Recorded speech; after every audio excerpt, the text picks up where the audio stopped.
Bernie did a direct response to President Trump's Oval Office address, and he really, really ran circles around him here, and he cracked his spinal cord over his knee and then drank his spinal fluid. It was pretty fun to watch. Thank you very much for joining me this evening. President Trump has stated tonight and over again in recent weeks that this country faces a national emergency. Well, he's right, but it is an emergency and a crisis that he himself has created. As we speak, some 800,000 federal employees, people who are our neighbors, friends, and family members, are going without pay. As working people, many of them are wondering how they will pay their mortgages, how they will feed their kids, and how they'll be able to go to the doctor. Trump has told the American people several hundred times, and he mentioned it tonight, that Mexico would pay for the wall. That's a lie. If this wall were to be built, Mexico would not pay for it. American taxpayers would. Trump said that thousands and thousands of terrorists are entering the United States from the southern border. That is also a lie. According to a State Department report released in September, quote, at year's end, there was no credible evidence indicating that international terrorist groups have sent operatives via Mexico into the United States, end of quote. That's not Bernie Sanders' opinion. That is a direct quote from Trump's own State Department. Trump recently said that some ex-presidents told him that they should have built a wall. That is a lie. All 4 living ex-presidents have stated clearly that they never talked to Trump about their desire to build a wall. Trump said that we need a wall to prevent heroin, fentanyl, and other illegal drugs from coming into the country. Another lie. According to Donald Trump's own Drug Enforcement Administration, the most common method Mexican cartels use to transport illegal drugs over the southwest border is through legal ports of entry using passenger vehicles. Instead of trying to bring us together as a people, he is trying to divide us up. And in the process, divert our attention away from the real crises facing the working families of this nation. President Trump, you want to talk about crises? At a time of massive income and wealth inequality, tens of millions of our workers are earning starvation wages and are unable to adequately provide for their families. That's a crisis. You want to talk about a national emergency? 30 million Americans have no health insurance, and many more are underinsured. Thousands die each year because they don't go to a doctor when they should. And our life expectancy in this country is actually in decline. While the pharmaceutical industry makes tens of billions of dollars a year in profit, 1 in 5 Americans can't afford the medicine they need. Now that is a crisis we should be working on right now. And here's another crisis. Too many of our seniors are living in desperate poverty, and about half of older Americans have no retirement savings. Hundreds of thousands of young people cannot afford to go to college in this country, and over 40 million are trying to deal with the outrageous levels of student debt they are experiencing. What are we going to do about those crises? And maybe here's the biggest crisis of all. The scientific community has made it very clear in telling us that climate change is real and is causing devastating harm to our country and the entire planet. And they have told us in no uncertain terms that if we do not transform our energy system away from fossil fuel, our nation and our planet, and the planet we will be leaving our kids and grandchildren, may well become unhealthy and even uninhabitable in the not so distant future. Mr. President, We don't need to create artificial crises. We have enough real crises.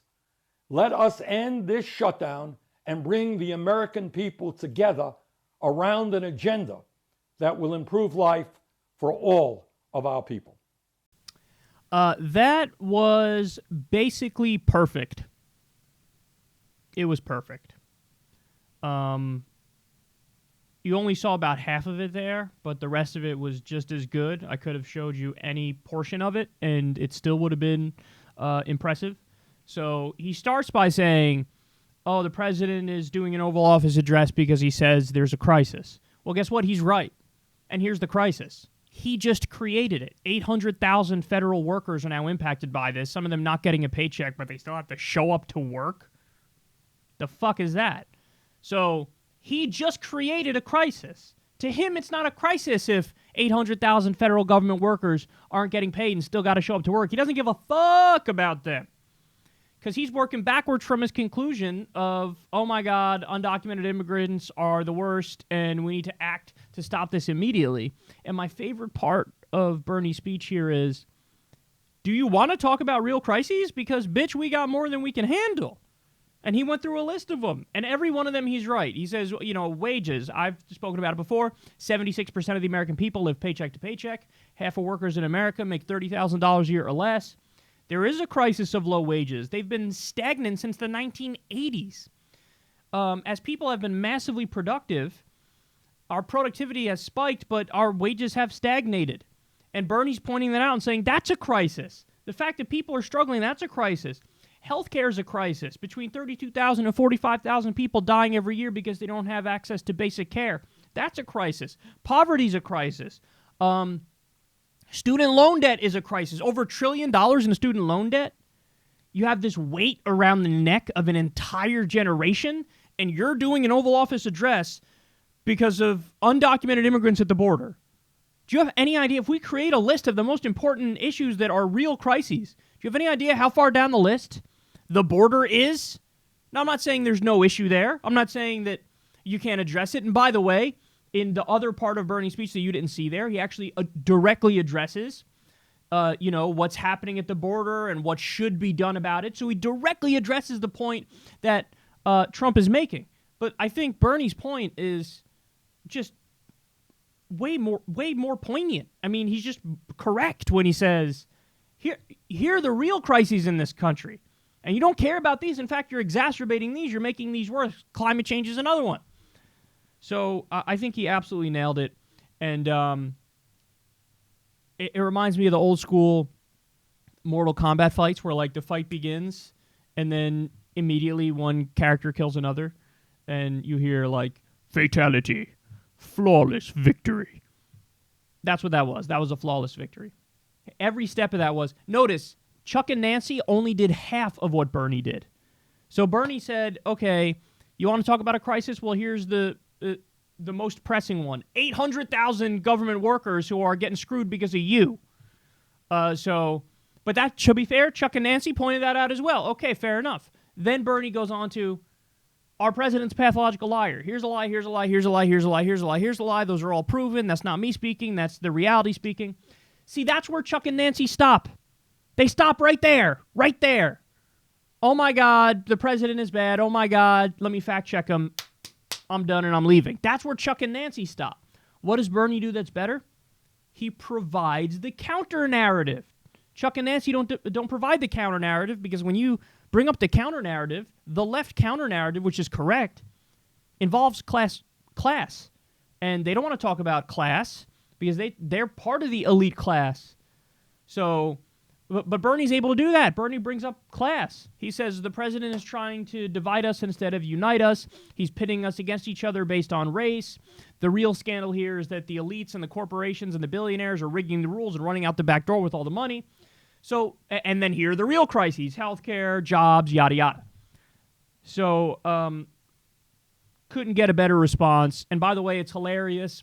On YouTube, I clicked on Donald Trump's Oval Office address. I believe I clicked the one that C-SPAN put out there.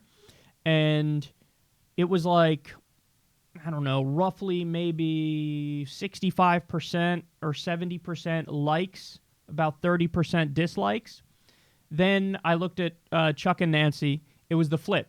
They only had like 30% likes. And then you go to Bernie. It was like 95% likes. Now, I know that's anecdotal, and I know, it's the end-all, be-all is not YouTube likes and dislikes and the comment section. Everybody knows that. But having said that, is it at least a small data point? Yes. Yes. I really think that if it's Bernie versus Trump in 2020, Trump is so immensely fucked. Like, immensely fucked.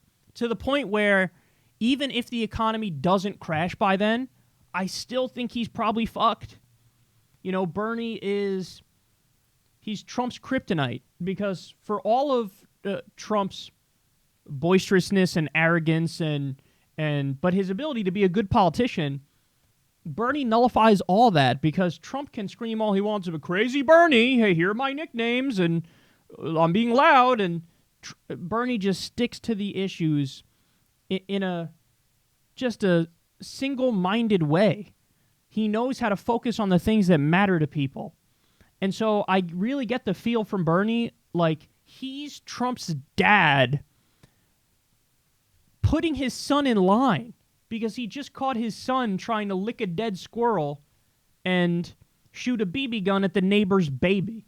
And that's the American people seem to get that too. Like you see, okay, here's a serious guy talking about serious policy. And then here's this other dipshit who's working backwards from his conclusion and is obviously not that bright. So, Bernie 2020, bitch, that's what I have to say.